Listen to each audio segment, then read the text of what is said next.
It might be the final programme in the series, but we're not going to fade away. No, we're going to burn out with a fabulous last show.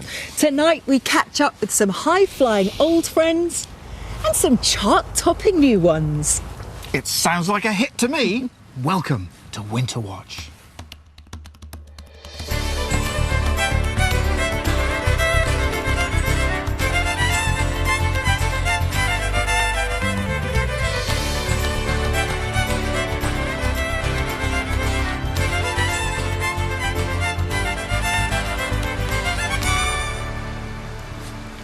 Hello and welcome to our final show of Winter Watch 2018, coming to you live from the National Trust Sherborne Park Estate here in Gloucestershire.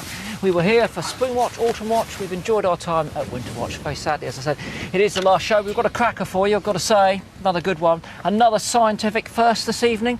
But I've also got to report some bad news. Mark Armand is limping badly. And it's worse than that, because I'm afraid to say we're yet to hear from the lady. Honestly. Don't take bets and don't hold your breath. It's been a fantastic week here. We've seen some great wildlife. Let's take a look at what our cameramen have been seeing over the last couple of days. This is the Cotswold countryside. Very mixed habitat, lots of grassland, rabbits and hares you can see there. This time of year is great for winter visitors, field fairs, and in the tree at the back, very similar to the field fair, is the redwing. Couple of thrushes. Now this is a mixed flock, again very common this time of year. Birds of prey, beautiful shot of a kestrel. It's not just a kestrel though, we've seen lots of barn owls. Obviously we enjoyed them over Spring Watch. Now this one's hunting in the day, but I'm sure last night with that super blue moon it made the most of that. Probably was out all night. Absolutely beautiful. And look at this is fantastic. This is our golden plovers. Difficult to see when they're down on the ground, but when they take off, the numbers, they're obviously very visible. Quite a spectacle.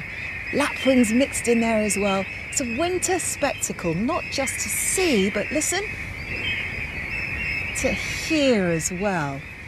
I love it, don't you? That white flash that goes across the screen. Gorgeous. It's really lovely. When they all suddenly turn together. Yeah, It's fantastic, isn't it? Now, we've seen lots of wonderful things during the daylight hours, but we've also seen some fascinating animal activity at night.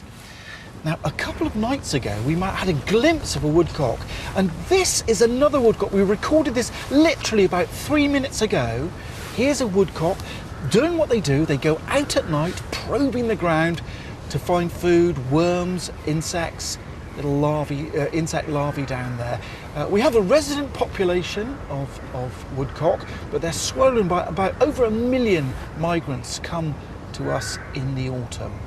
Lovely bird.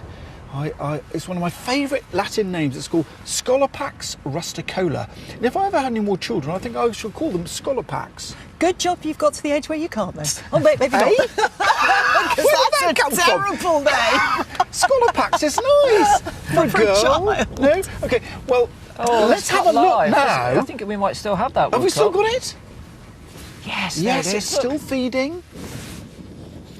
You can see the length of the bill, enormously long bill there, probing about. It's great to see it because they are extremely difficult to see. You- Aren't they? you just never Nocturnal see them. bird. You never see them. They go in amongst some leaves and they just snuggle down there during the day, and you can practically tread on them before they take off.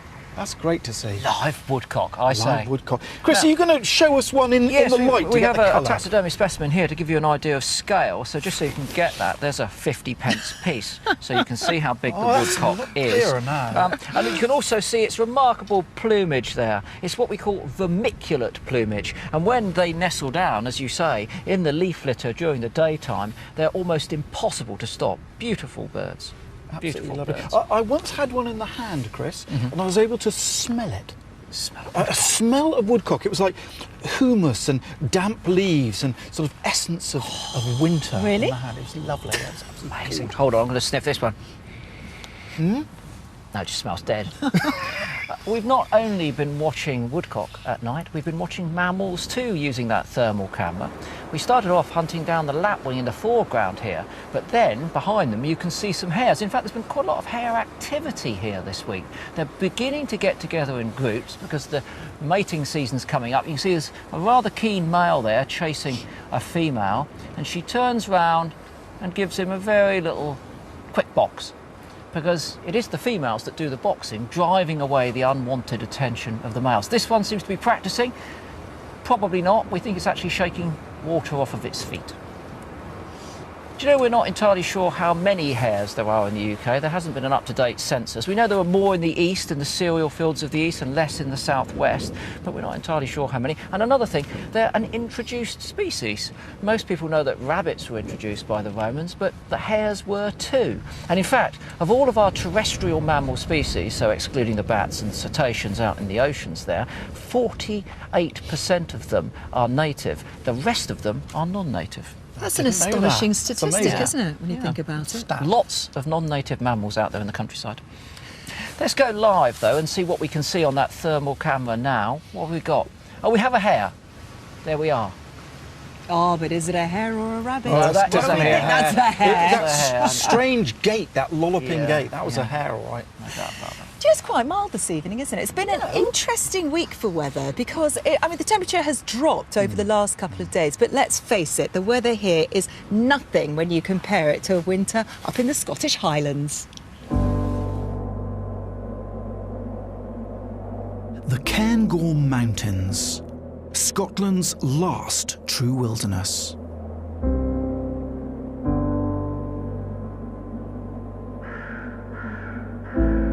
Winter brings a serene beauty to the landscape.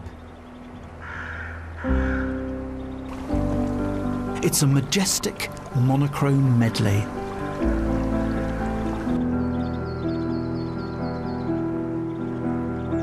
While much of the land is held in an icy grip, some of the deeper lochs escape its grasp. A goldeneye makes the most of the opportunity.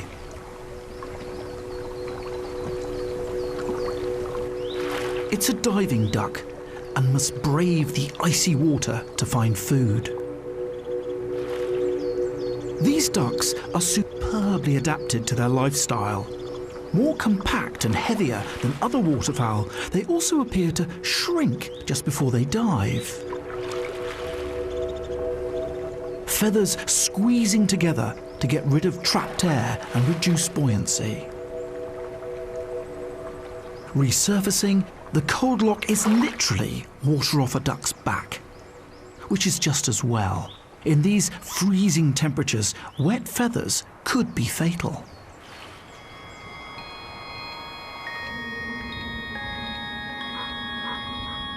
The Cairngorms are the only place in the UK that experiences a true Arctic-style winter. And the beauty of the landscape belies the harsh reality of life here. All able to remain up here. Mountain hares have an incredibly thick coat with 3 different layers of fur to keep the cold out and the warmth in. But nevertheless, to survive in the sub-zero temperatures, they must rest as much as they can.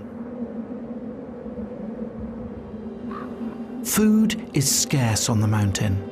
The summer grasses have died and only heather remains hidden under the thick snow.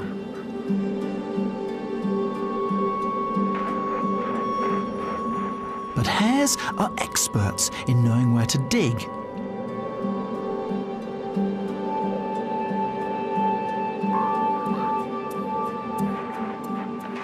They aren't the only creatures relying on this nutrient-poor plant to get them through the winter.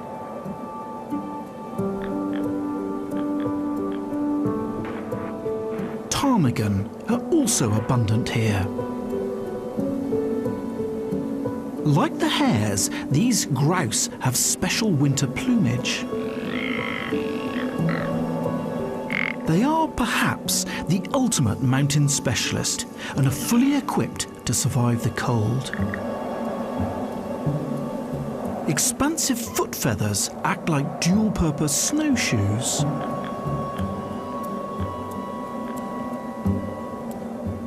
Their nostrils are hidden, and even their eyelids have a feathery outer coating. But even with all this protection, they still need to hunker down to keep warm. Snow holes give a degree of shelter on these exposed slopes.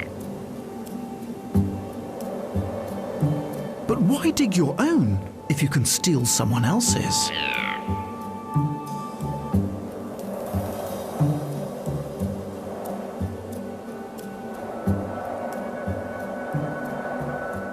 A raised red eye comb indicates that the thief isn't about to give his spot up.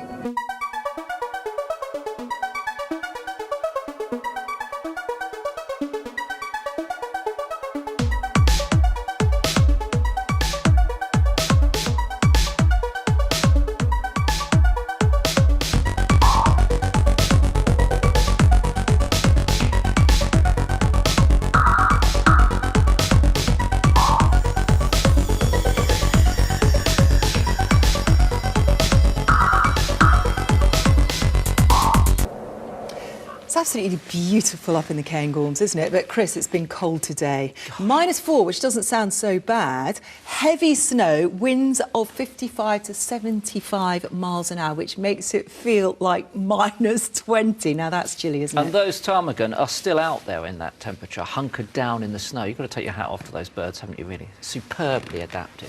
Now, we tend to think that we know, well, pretty much everything there is to know about our British wildlife. But even species like the badger, we don't know everything yet. And when we arrived here at Sherborne, we noticed the badgers here were not living exactly like badgers live in many other parts of the country. So we've been working with Dr. Dawn Scott and her team from the University of Brighton to learn more about the ecology of these animals here. And we've tagged 3 of them so that we can follow all of their movements and learn a lot more quickly about them.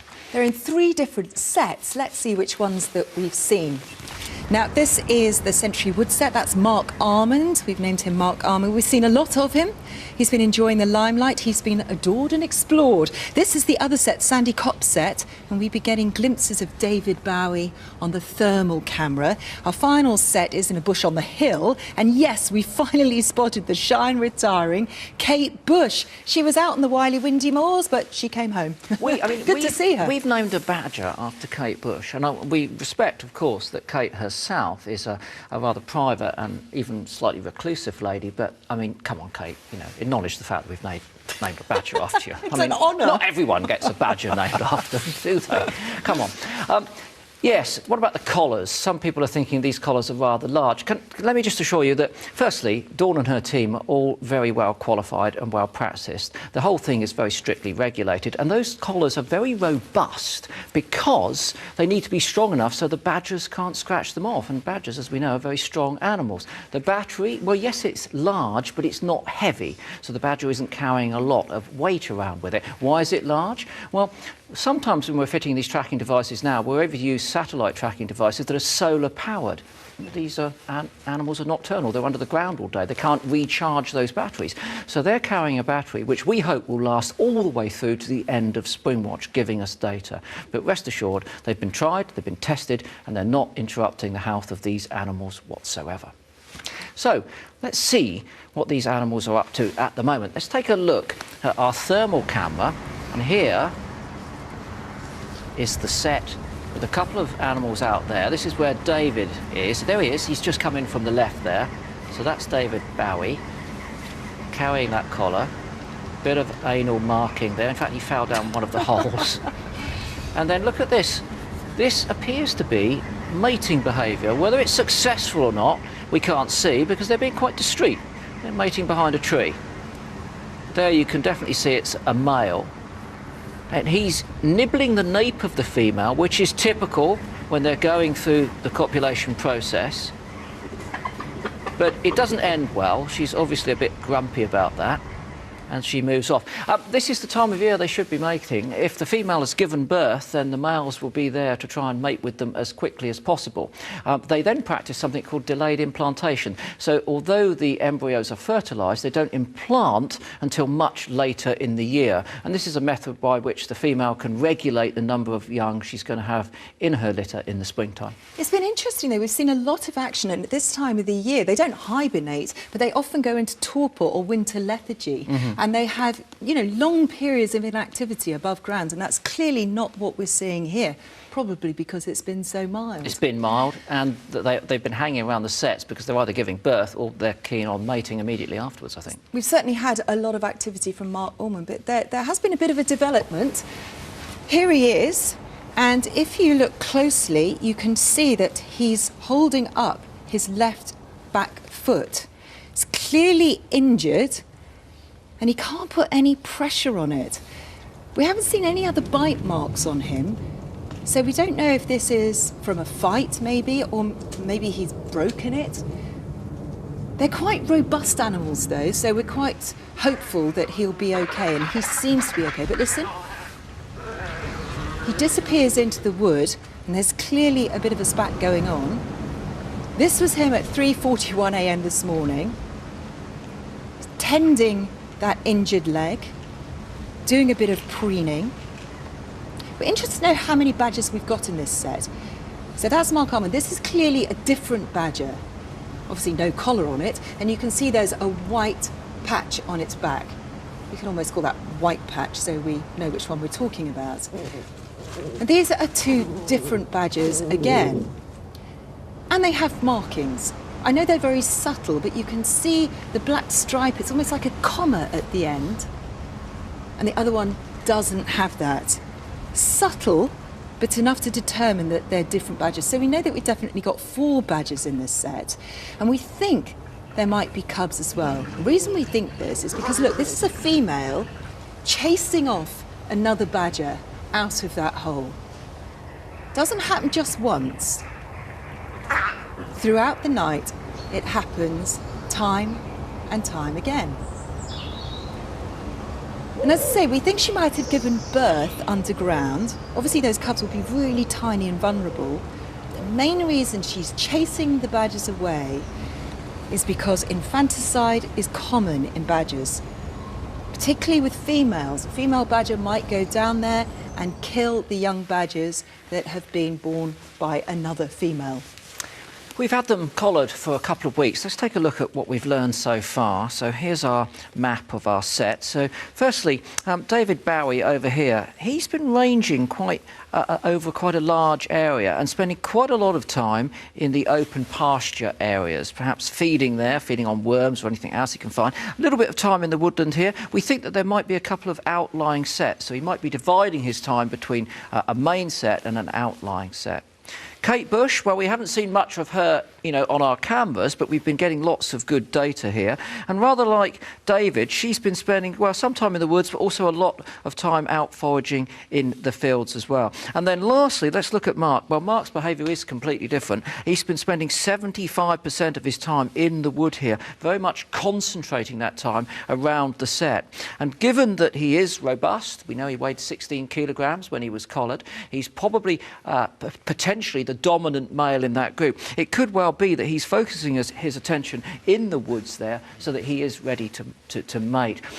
That limp is obviously of some concern to us, but I don't think it was a full-on fight, Michaela, because if it was a full-on fight with a badger from another group, we would expect other injuries. Yeah, we haven't he's seen that. Very handsome badger. He's not been torn up around the ears or the nose. We were very keen, though, to see what's happened to him since, and this is what we saw a little bit earlier. Now, that's not Mark, obviously, because it hasn't got a collar on, but he's still clearly limping. But, you know, we have been keeping an eye on him throughout the day, well, throughout the night when he's been out, and it does seem that he's okay. This is interesting, though, isn't it? I mean, we've heard quite aggressive behaviour. Look how cautious that other animal is when it's approaching him, though. But it's not aggressive, is it? No, oh, no, it's very passive. It's one of the group, and there's a little bit of anal rubbing between the two of them there, but there's no doubt who's top badger out of those two. It's Mark without a shred of a doubt. often happens though to badgers, doesn't it? You know, they hurt their leg, they hurt their paw, so fingers crossed it will be okay. Well, what we're going to do is we're going to put some trip cameras out in the woods, and we'll be monitoring Mark over the next couple of weeks to make sure that that injury does heal, and if it doesn't, then we'll try and get some veterinary care. Our farmland birds are in big trouble. We spend a lot of time telling you that group of birds that are monitored on farmland, with some quite serious declines. And we know that this is because of changes in agricultural practice in terms of loss of habitat and impact on the environment, particularly after the Second World War. But there is one species that suffered perhaps more than most. In fact, its range shrunk to a tiny part of the southwest. It's a very, very, very beautiful bird, and Gillian was lucky enough to go down and meet it. Came here 20 years ago to try and save these birds from what seemed like inevitable extinction from our shores. Kath, this is such a beautiful part of the country, but why are Searle buntings hanging on here? Why is this their last stronghold? So this area is still an area of mixed farmland. So they've got grassland and they've got arable all on the same farm. In the Searle bunting's heyday in the 1930s, that's probably what all farms across the UK would have had. But since then we've seen farm specialisation. So in the east you've got big arable farms, and in the west it's good for growing grass because it rains, and so we've got a lot of pastoral farms. So having this mixed landscape, which the Searle buntings favour, has become rarer. Where we've lost mixed farming, we've lost our Searle buntings. The pasture provides lots of invertebrates in summer to feed their chicks. Miles of hedgerows provide the perfect place to nest. But it's the arable fields and how they're farmed that's crucial to Searle bunting surviving the winter. John Andrews' family have been farming this stretch of Devon coast for 4 generations. And for nearly 20 years, he's been working closely with Kath to try and bring about a change in the fortunes of these birds. So John, tell me, how has farming here on your farm changed from when the Searle bunting numbers were crashing to now? We've gone back to the old ways. The single biggest thing we've done is shifting away from autumn planting of our cereal crops. So we were planting in September and October, and then the crop was overwintering. What we have done is move back to sowing in the spring and leaving the crop residue over winter, and in so doing provide feeding for overwintering birds. So Gillian, if we take a look, and what we've got here is our spring barley stubble, but what you can see is the weeds that it contains. Now these weeds actually provide food. These tufty clumps of grass here, if we take some and rub out the seed, here, you'll see that there's actually food here being provided for overwintering birds. If we look underneath, we can see some spilt grains here of barley, which will actually provide feed as well. If this was an autumn crop, this would now be the new crop which would be harvested next year, and there wouldn't be any provision for food in an autumn sown crop. And this simple shift in sowing times is having a dramatic impact on the bird life on John's farm. Is that? So, there, yes, there, look. Yep. Oh, look. Ah, those markings, the facial markings, are absolutely beautiful. Looking so magnificent. He's perched right at the top. You got that? Are you on that? I have, yes, yeah. And they got that lash of marking right across their eye. That is, yeah, once you've seen that, you know you've got one. You can tell it's a Searle bunting. Oh, that has just made my day. It does, and that proves that what we're doing here on the farm is working. You know, it makes my day as well. You know, it's It must feel great to have such a rare bird here. Yeah, and I'm proud to walk down here and see that. You know, to think that we're making a difference. And he's not alone. There are now over 200 farms involved in the Searle bunting recovery project. And this collective effort has benefited these birds in a big way. Fantastic. Now, thanks to the efforts of the RSPB and those excellent farmers down there in Devon, the number of Searle buntings has gone up from around 100 pairs to 1,000 pairs, a tenfold increase. Brilliant news. Now, some of the farmers around here in Sherborne also putting themselves out on a limb for the wildlife, and particularly for the skylarks. The skylark is a beautiful bird. It flies up very, very high, the male, to display, and then as it parachutes down, you get this gorgeous skylark song. The lark ascending and descending. Absolutely beautiful. And you start to hear that song now. By the end of February, you should be hearing it a lot more. It's just so very uplifting. But there are peculiar difficulties in studying the skylarks. Now, why should that be?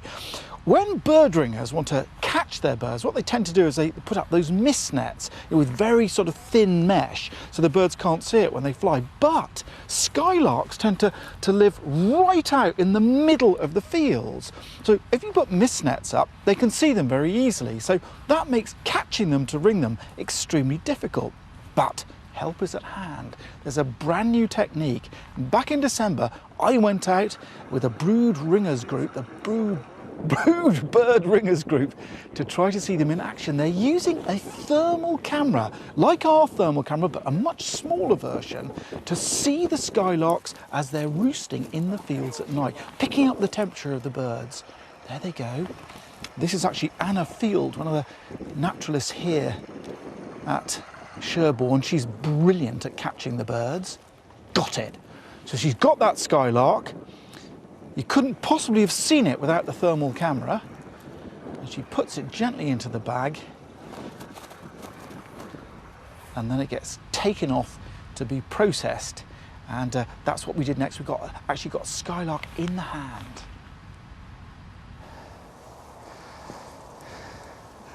There we go. Wow, isn't that fabulous? They're gorgeous. For a little brown bird, they're really quite stunning. Isn't that lovely? Yeah. This is fascinating because you hear them, that sound of summer, that beautiful, evocative sound, but to see them close up like this is an absolute treat. Ring number 37. 37. So we're doing a wing measurement, 116 for the wing. 116. So Colin, the critical question is, this new technique allows you to catch many more skylarks and ring them than we ever have been able to before. Why? Why do we need to ring skylarks? Okay, and it's precisely because so few have been caught in the past. It means that we get very little data back from those skylarks to enable us to know where they move to, how long they live, changes in their body size, and so on and so forth. It's a red-listed species, an endangered species. But what we need is other people to use this technique so we can acquire a lot more data. Indeed we do, yes. And then our knowledge of skylark biology and migration will increase because we'll get more recoveries of birds that have been ringed.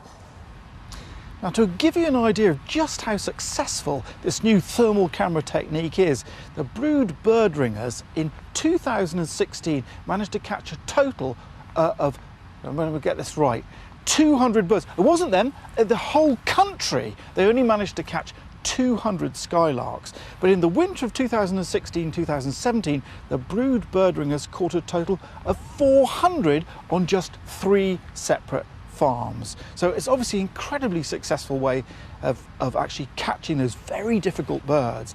And while we were out on that trip, we didn't just catch skylarks, we caught something else. Now here is a meadow pipit, also a very difficult bird to catch, but here was the star of the evening. This is a golden plover. Why is it the star of the evening? This was the very first golden plover, adult golden plover, that has ever been ringed in the whole of Gloucester. Now, the whole ringing group hope that this technique with the thermal camera can be extended to other ringing groups up and down the country so that they can catch the very difficult birds. So, Chris, it's a great technique. Can others use it? Funny enough, Martin, they have been using it. A chap called Ian Livingston and the Clyde Ringing Group have also been using thermal cameras and torches to catch another very enigmatic bird. It's this, the jack snipe. It's quite like a common snipe, shorter bill, different head markings, but it's a winter migrant that arrives in the UK. We have really no idea how many of them arrive here in the winter, perhaps as many as 100,000. However, Ian and his colleagues last winter caught 20 of them, and they fitted them with geolocators, tiny little devices that record all of the information about where the bird is. This winter, one of those birds came back and they caught it, and they discovered something quite extraordinary. So basically, they caught that bird last year in December. It stayed just the other side of Glasgow on the western side there until February. Then it flew over to northern Germany, where it spent between March and April. And then it took an enormous flight all the way out here to the top northern part of Russia, where it stayed between May and September, presumably breeding at that time. And then in September, it went back over here and arrived in Sweden in October. And then finally, it's jumped back over to Scotland, where they recovered that geolocator. Now, the distance between Glasgow and the Vudikvar Reserve here in Russia is 3,500 kilometres, and this bird weighs just 55 grams. This is the first time ever in the UK that we found out where any of our jack snipe are going to or from, and it's the second time only in the world. Great piece of science by Ian and the Clyde Ringing Group up there. That's what we like. Those sorts of tracking devices are teaching us a lot more quickly about these animals, so we can better conserve them. Now, Britain's favourite mammal is in a catastrophic decline, and we're really worried about it. But will its future be science fiction or science fact?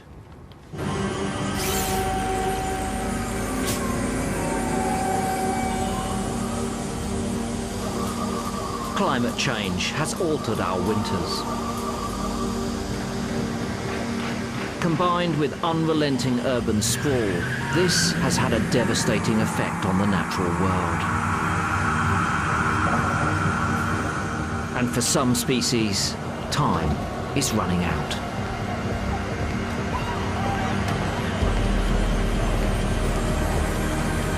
Do you like our hedgehog? It's not artificial, but it is increasingly rare. Our spine runner should be hibernating, but this winter is just not cold enough. The drive to find food forces her onto the busy streets.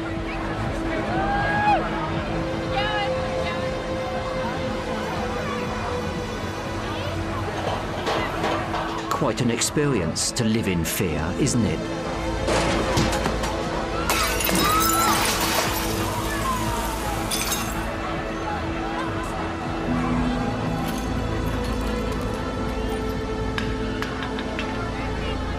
Cities are not built with hedgehogs in mind.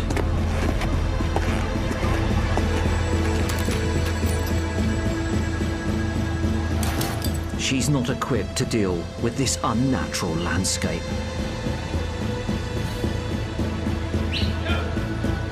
To survive each night, she must eat at least 16% of her own body weight. But in winter, food is scarce.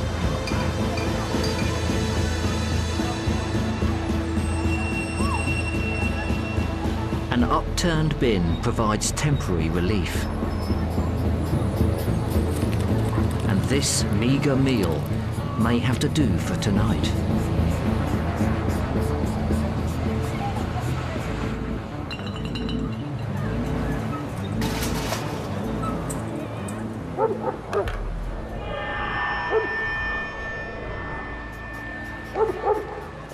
In a metropolis full of synthetic smells, she's drawn to the toxic chemicals coating abandoned car parts. But hunger is not the reason here. She's mixing the grease with saliva to form a thick foam. She coats her spines in it. Could this be a ploy to deter potential predators? with a noxious taste and smell. It's called self-anointing. But where once she would have used decaying material or natural toxins, she now makes do with man-made chemicals. Nothing's worse than having an itch you just can never scratch. Escaping the bright lights, she struggles through a small hole in a fence to a darker territory. Holes like this used to be commonplace, but now she's lucky to find one. Our gardens were once an oasis for hedgehogs. But this sterile environment replicates the city around it, restricting what life remains. An abundance of slug pellets poisons her food. This is no place to find a meal.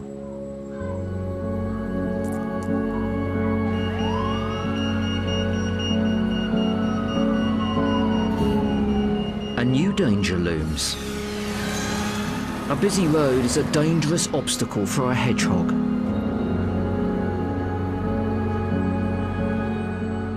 Those self-anointed spines won't save her here.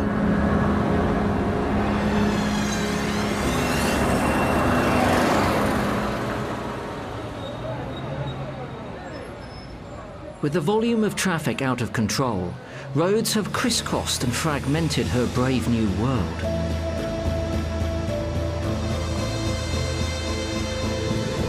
She needs to find refuge before dawn.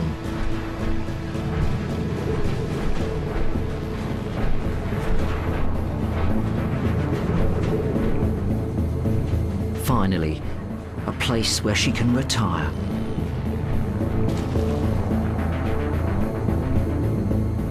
Do hedgehogs dream of electric slugs? She's seen things we wouldn't believe. Meadows glowing under the constellation of Orion. She's watched moonbeams glistening on the path by the garden gate. And if we don't act, those moments will be lost in time, like tears in rain. Now that may seem like a very bleak vision of the future, but sadly for some of our hedgehogs, that's already a reality. They used to be common, didn't they? And now you're really lucky to see one in your gardens.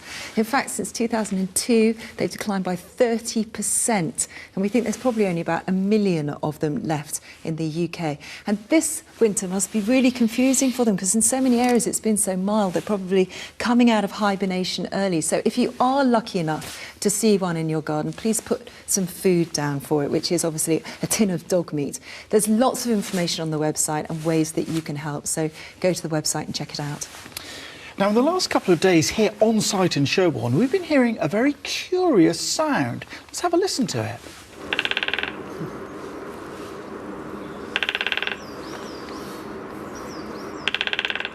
Have you perhaps been hearing that too? What is it? It's a woodpecker drumming, and they do this time of year. Males do it to try to attract a mate and define their territory. And we've managed to film a woodpecker right here doing its drumming. In fact, it's right behind our caravans, isn't it? I know you can clearly hear it. Yep, this was filmed today, this morning. It's such a great sound, isn't it? Extraordinary sound. They can actually hit the wood 20 times a second as they're doing that, with that fantastic impact. Imagine, why don't they get a headache? But they don't just hit any old piece of wood, they're fantastically selective. They go in prospecting to find exactly the right one. We're going to explain why. At this time of the year, well, all times of the year actually, you see them trying lots of different trees, and as Martin said, they're prospecting to see which one is the loudest, because that's what they want, the loudest trees. So we're going to demonstrate that. Now you've got to use your imagination a bit. This is a woodpecker. My drill is a woodpecker, and this is the woodpecker's beak. Now this is a solid piece of wood, and I'll do that. pretty loud. Quite Pretty noisy, loud. quite noisy. Let's now try a hollow piece of wood. I will demonstrate the hollowness. Yes, I think we've got that. Have we got- Right, okay. Off we go. Clearly, that is a lot louder. So a hollow tree resonates the sound, which means it goes much further. So they're looking for a hollow tree. But what is truly remarkable is the force that they experience when their beak hits the tree. They can experience a deceleration force of 1,000 Gs. That's 1,000 times the force of gravity. Now, if we did that, then just 100 Gs would be enough to kill us. So they can cope with 10 times what we can cope with. So how have they managed to adapt to do that sort of headbanging? Absolutely fascinating bit of biology. There are three things. First of all, the structure of the skull itself, the bones. Have a look at this. Now you can see that's a section through the skull of a woodpecker. It looks fairly open, but in fact that's very, very tough. It's light but very strong. So it resists fracture. They don't fracture their skulls as they're smacking into the wood. The second thing is that their brains, they've got very little cerebrospinal fluid, so their brain fills their skull so it doesn't slop about at all as they're banging into the wood. And this is the most extraordinary thing. Look at this. Here's a skull of a woodpecker, and can you see these little bits going over the top? That's the hyoid bone, and it acts like a safety belt. There's two bits there, and it wraps around, and as the skull goes in, it grabs hold. It holds really tight to the skull. Extraordinary bit of biology. That is really interesting. You ever tried headbanging? It really hurts, actually. I wouldn't. Headbanging? You know, when you were younger, you used to headbang to the music. yeah, I It's remember not that, something that would be Michaela. advisable No. to do. Anyway, from kingfishers to hen harriers, from woodpeckers to hen harriers. And tonight, Gillian is finding out why Islay is one of the best places in the UK to see them. Welcome to a beautiful moonlit but windy night on Islay. We are on the RSPB Loch Grunat Reserve. Last night we were down at the marshland. Tonight we've come to higher ground. Now this is an open, wild country, and it's dominated by heather moorland. It's managed by the RSPB for the benefit of ground nesting birds and also wildlife. And what that means is they keep cattle off and leave it alone. And this is what you get, this really tall heather. And it provides the perfect habitat for a really special bird. The hen harrier. Now that is a female. You can see the white runt there and the barred tail. Sometimes they're called ringtails. Now, she'll fly low using her really keen eyesight, looking for prey, but she'll also listen for them. It's quite owl-like. In fact, you can see that hint of a facial disc that helps to focus the sound as she hunts. Now, this isn't a different species. This is the male with that grey back and those black wingtips. He's strikingly different. Now, he's a third smaller than the female and really agile. It means he can fly low and fast and flush out birds that he hunts. Now, this is a really nice night to try and demonstrate why this is a great habitat for the birds. If I hunker down here, I can immediately feel the benefit of this. I'm sheltered by the wind, and it actually feels a bit warmer. And this is exactly where the birds will nest and in the winter come in to roost. Now, this reserve has the densest population, one of the densest populations of hen harriers in the whole country. Last year, 6 breeding pairs successfully raised 20 chicks. Now, to put that in perspective, in England, where it's estimated that there's enough habitat to support 300 breeding pairs, there were only 3. So in the reserve, that's possibly the size of maybe a bit more than 2 square miles, that's double the number of breeding pairs of hen harriers than in the whole of England. Now, why is that? Well, hen harriers have been persecuted for centuries, especially in their breeding grounds in the Upper Heather Moors. The RSPB has been running the LIFE project since 2014 to try and help these birds recover, especially on the mainland. And they do this by monitoring their nesting grounds, talking to local communities and landowners, and satellite tagging some of the chicks. Now, all of this hopefully will help to pinpoint hotspots of persecution, but also to show where the birds go in the winter. And the results of that are quite surprising. Now, there's a yellow track up there in the north. That's Orkney. There's a bird that doesn't range very far. But if you look further south, there's a red track there. And that's a bird that was born in Clyde, went across to the Hebrides and back again. Now, this starts to show that these birds do range further than we previously thought. The next one was a real surprise, however. Now, take a look at this. This is a track of a bird called Tony. Started off way up north there in Scotland and went all the way and made landfall in the north of Spain. So like I said, these birds are ranging much further than previously thought, and that means their conservation must take in their whole range. And that starts in their breeding grounds, like here on this reserve where they are free from persecution. Now, Islay isn't just a haven for hen harriers. As we've seen this week, it's a haven for all kinds of wildlife. We've had an amazing time here and in some spectacular landscape.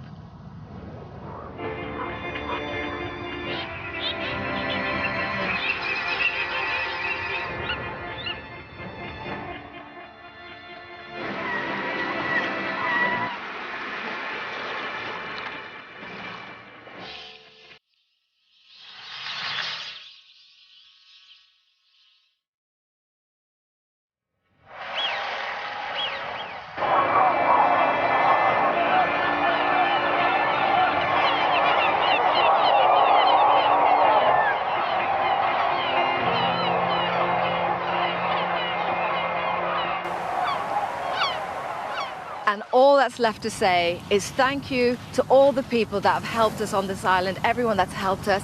You know who you are. That's it from us tonight. It's back to Sherborne. Thank you, Gillian. Now, if you were watching Springwatch in 2016, you'll know that we had the enormous privilege of following the young fortunes of a golden eagle. It hatched up there on the 11th of May in Scotland. We had cameras on the nest and we watched this bird growing. It was fantastic to be able to see it going through this process, all the food that was brought in. I then, in July, went up to put a satellite tag on this bird. Continued to grow after that, and then on the 2nd of August 2016, she took to the air. We had a vote to see which name you would like to call the eagle, and she became known as Freya, the Springwatch eagle. Now, the interesting thing is that since August the 2nd, 2016, no one has knowingly seen Freya alive, but of course that satellite tracking device, a new type of device, gives us an enormous amount of data, so we know exactly where she is, plus or minus 10 metres every single day of her life. And she's been roaming over a huge area, many thousands of kilometres, typical of a young eagle like this, looking for a territory. Good news though, just before Christmas we found her at a carcass. Here she is. It's the first time we've seen her.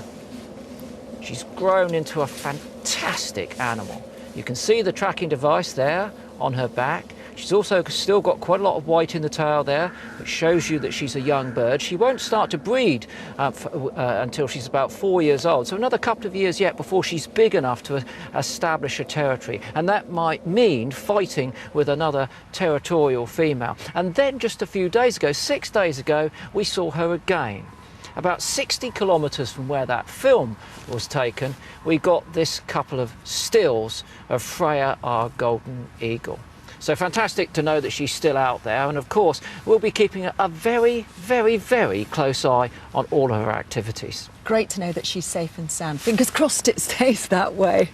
Now, as you know, we love it when you send in footage, and in December Keith Ross sent this very interesting footage in.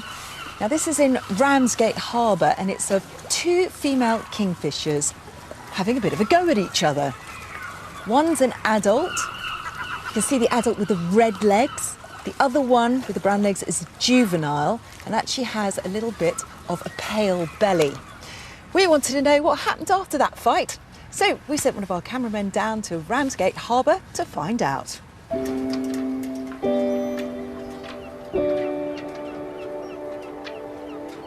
The sun rises over Ramsgate Harbour, glinting across the water and onto a metal walkway, revealing the favourite roosting site of a solitary kingfisher. Hidden from predators and sheltered from the storms, it's a perfect base from which this little bird can hunt. She uses the gaps between the wall and pontoons like a river. And it's quickly apparent why she's here. Although kingfishers will eat prawns and even crabs, this bird is after fish. It's swallowed head first to prevent the scales from sticking in her throat.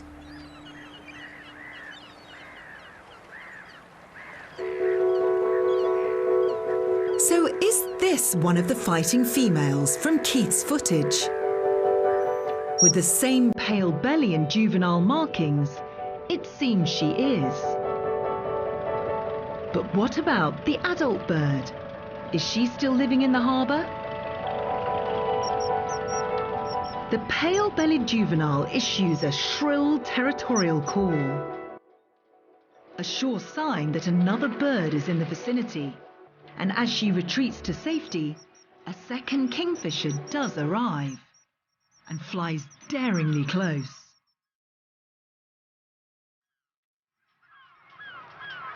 This one seems to live near the fuel barges on the other side of the harbour.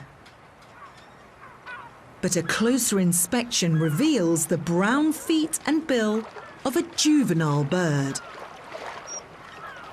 This is not the adult from the fight. On rivers, kingfishers hold separate territories of up to 5 kilometres. The pickings in the harbour must be rich for them to tolerate such close proximity. But nevertheless, competition is still high. The juvenile flashes by with pale belly in hot pursuit. And then a third kingfisher rockets out of the old tunnels.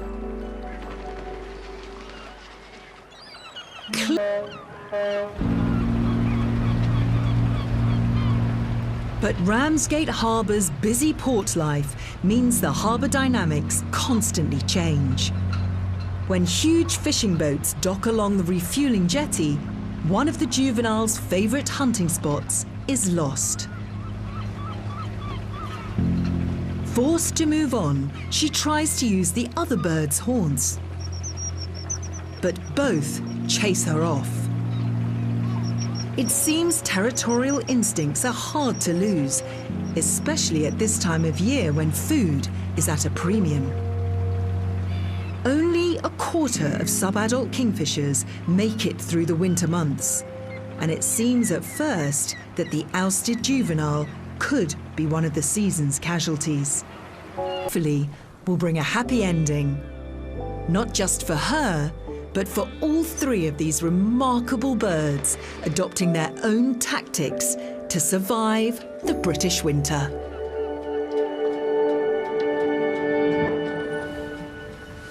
I love a kingfisher. Okay, absolutely. It's a living jewel. It's a living jewel. It's a living jewel, I mystery. think. If I see a kingfisher in a day, it makes me chirpy for the whole rest of the day. Now, some of you have been seeing kingfishers in the most extraordinary places. Can you see that on the top left-hand corner, kingfisher at the bus stop? It's waiting for the number 9. I was going to say that. And here, right, what is going on there? I think it's stuffed. I think that's a river below. River, actually. it's by a drain, rather yeah. than the pavement. And this one here, just sitting there, I used to see one in the middle of the village, flitting along the stream there. Beautiful. Anyway, lovely. Thank you for sending those in. I'm afraid it's time for us to go.